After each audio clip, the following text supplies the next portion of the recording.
Have you ever wondered why you never start the thing that matters most to you? Why the book remains unwritten? Why the plan never leaves the page? Why the change you long for feels so far away, even though you think about it every single day? You tell yourself you're just not ready.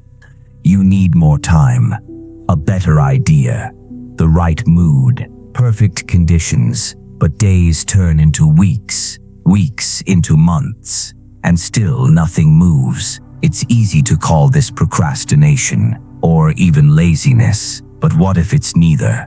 What if this is perfectionism, and what if perfectionism isn't what we think it is? Carl Jung believed that the psyche hides what it cannot bear to face, that the parts of us too heavy for the conscious mind get buried in the unconscious, in what he called the shadow. And perfectionism is often a mask the shadow wears, not a noble pursuit of excellence, but a defense against something much more terrifying, our own potential. Because if we truly saw what we're capable of, if we truly allowed ourselves to act on it, we'd never be able to go back to the life we've known. So instead, we polish, we edit, we delay, we stay where it's safe, in the comfort of unfinished dreams. And society praises us for it. You look responsible when you wait for the perfect plan. You look intelligent when you over-prepare. You look noble when you say, I just want to get it right. But deep down, you're not trying to get it right. You're trying not to be seen. Because being seen means being judged, being exposed, being expected to live up to the very power you've been hiding from. Carl Jung once wrote, "We meet ourselves time and again in 1,000 disguises on the path of life. Perfectionism is one of those disguises. A beautiful, respectable disguise. For fear. Fear of failure. Yes, but more than that, fear of success. Fear of how much responsibility it would demand. Fear of who we'd need to become. Fear of who we'd no longer be allowed to remain. And so we construct the mask. We build routines. We write lists. We get busy, but we don't move, because movement would mean exposure. And exposure threatens the illusion of control. That's what perfectionism gives us, a feeling of control in a world that feels deeply uncertain. But at what cost? The cost is your aliveness, your spontaneity, your creativity, your ability to risk being misunderstood in order to do something real. You think you're just waiting until it's perfect. But what you're really waiting for is for the fear to disappear. And that moment never comes. Because fear doesn't dissolve through delay.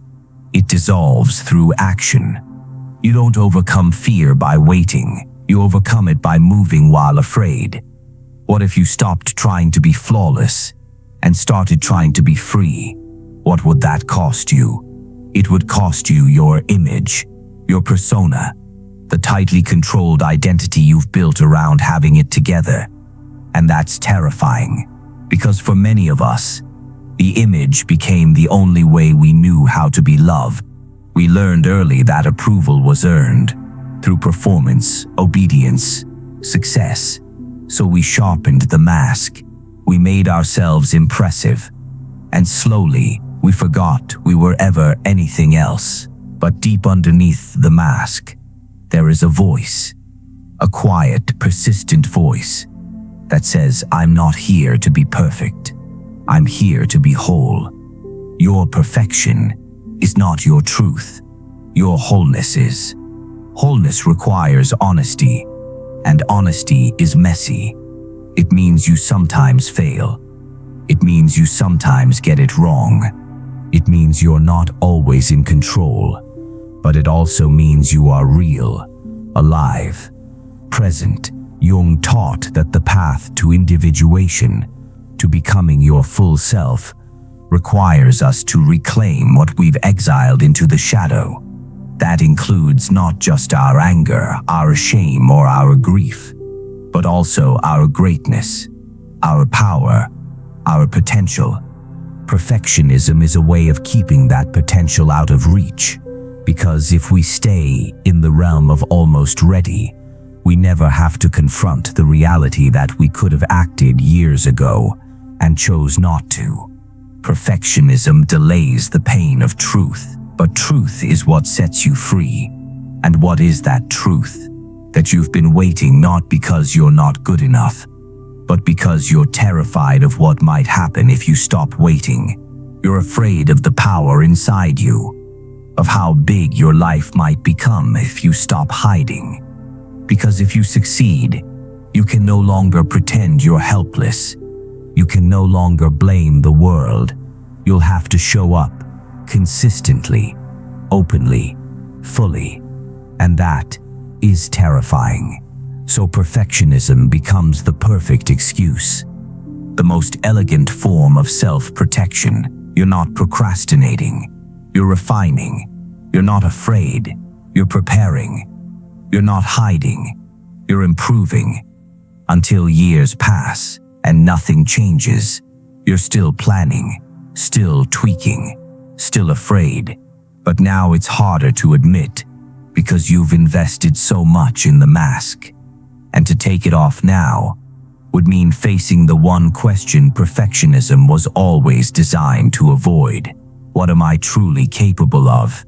We fear success because it demands our transformation. The answer to that question, what you are truly capable of, doesn't come from your conscious mind. It comes from the parts of you you've silenced, from the depths of your shadow. And unless you turn toward them, you will continue to build castles in your mind, while your soul lives in exile. Because the shadow doesn't go away just because you ignore it. It grows, it festers, it sabotages your best intentions. It makes you afraid to begin, afraid to finish, afraid to be seen. Carl Jung taught that the unconscious governs our lives until we make it conscious. And perfectionism is one of the unconscious's favorite tools because it keeps you running in circles without ever leaving the starting point. You can be busy for years and never move forward. You think you're safe in your delay, but in reality you are imprisoned by it. There is no freedom in endless preparation, only the illusion of progress, and that illusion can steal a lifetime. You may feel like you're protecting yourself by waiting, but you're not. You're hiding, and what you're hiding from is your own light. It is not your failure that terrifies you. It is the weight of your unrealized brilliance, the way your soul aches for expression, but your mind keeps demanding it stay polished, tidy, perfect. The soul was never meant to be perfect. It was meant to be lived. And life does not wait for readiness. It meets you in the mess. Life doesn't reward your perfection. It responds to your participation. The longer you avoid the leap, the heavier the guilt becomes. Not because you've done anything wrong, but because deep down, you know you're not really afraid of failing. You're afraid of who you'd have to become if you succeeded. You're afraid of leaving the role, the image, the mask, because the mask has protected you. It has brought praise, even admiration, but it has also cost you everything real. And now, you stand at the edge of the choice, to keep adjusting, or to finally begin. In the next part of this journey, we will step deeper into the shadow, to understand what perfectionism is really protecting, and how to retrieve the self you've kept hidden. But for now, pause, take a breath, and ask yourself, what would I do if I stopped waiting to be perfect? Readiness is a myth. The moment is now. There's something haunting about the idea that you could have begun long ago, that the life you dream of might have already been yours, if not for the quiet voice inside you that keeps saying, just a little longer. But that voice isn't just about caution. It's not reason, it's fear, dressed in the language of responsibility. It sounds like wisdom. It tells you to wait, to prepare, to be sure. But what it's really doing is buying time. Time away from discomfort, time away from exposure, time away from the possibility that you are more powerful than you're ready to handle. Carl Jung believed the human psyche exists in a constant tension between what is conscious and what remains unconscious, and perfectionism thrives in that liminal space between your conscious desire to be respected and your unconscious fear of being truly seen. Because being seen means you can be misunderstood. Being seen means others form opinions you cannot control. Being seen means no longer hiding behind potential, but becoming someone real and imperfect and alive. Being seen means letting go of control, and letting go of control is terrifying. So you hold on, you perfect, you polish, you delay, but beneath all of it you know this isn't who you were meant to be. Because deep within you is a voice that doesn't want to wait anymore. A part of you that's tired of the masks, the revisions, the avoidance. A part of you that wants to live. Jung spoke of the shadow not only as a container for our flaws, but as the keeper of everything we were once too afraid to claim. And among those things is power. Yes, power. Not dominance, not force, but the power of truth, the power of full expression, the power of being you, without shrinking, without pretending. And that power terrifies the part of you that's built its safety on being liked. Because if you stop being agreeable, people might leave. If you stop being perfect, they might criticize you. If you stop bending over backward, they might think you're selfish. But Jung reminds us, until you make the unconscious conscious, it will direct your life, and you will call it fate. You will call it bad timing. You will call it I'm not ready yet. You will call it they just didn't see my value, when in truth, you never gave them the real you to see. Because you were waiting for perfection to make you feel safe enough to be authentic. But that moment never comes. Authenticity doesn't wait for safety. It creates it by choosing truth over performance. Authenticity is not the result of safety. It is the cause of it. The question then becomes, what has your perfectionism been protecting you from?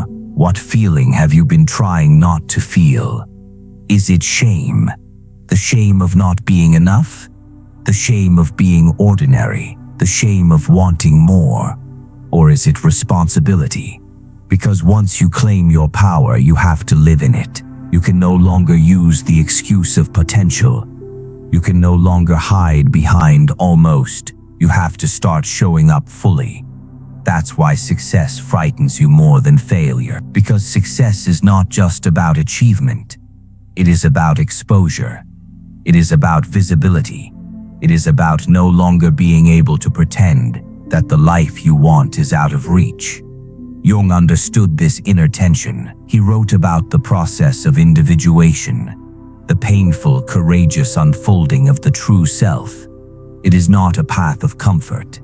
It is a path of integration, of bringing into the light all the parts you've rejected, including your own greatness. That is the shadow's paradox. It holds not just what is dark, but what is golden. And many people run from their shadow not because it is ugly, but because it is too beautiful to bear, too vast, too wild, too sacred. It threatens to destroy the carefully curated self you've become attached to. And yet, to become whole, that destruction is necessary. The self you protect is not the self you're here to become. So you stand at a crossroads. One path leads deeper into perfectionism, into the rituals of overthinking, into endless delay and subtle self-betrayal. The other leads into the fire, into the uncomfortable, glorious unfolding of the self. And the only way to choose the second path is to realize what you've already lost by staying on the first. Look at your life. at the dreams still on the shelf, at the words you never spoke, at the silence you've allowed to speak for you.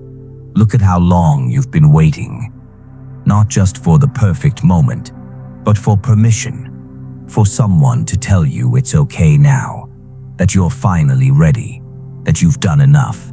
But that voice may never come, and if it does, it might be too late, because every time you delay, you teach your psyche that safety is more important than truth, that approval is more important than freedom, that image is more important than aliveness, and slowly, you become numb, not because you don't care, but because the price of staying small is forgetting how big you truly are. Jung once said, "The most terrifying thing is to accept oneself completely, not because of what you'll see, but because of what it will demand. It will demand that you act, that you risk being misunderstood, that you risk doing something real. And real is messy. It is unpredictable. It is alive. But it's also where meaning lives, where intimacy begins, where creation starts. You were not made to delay your truth. You were not made to hide behind preparation. You were not made to stay safe at the cost of your soul. You were made to show up, flawed, uncertain, but real. And the world doesn't need your perfection. It needs your presence. So if you feel the weight of this, if something in you is stirring, don't silence it this time. Sit with it.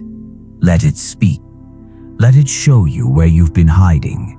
And ask yourself, what is one thing I would do if I didn't need it to be perfect? That answer is where your life begins again.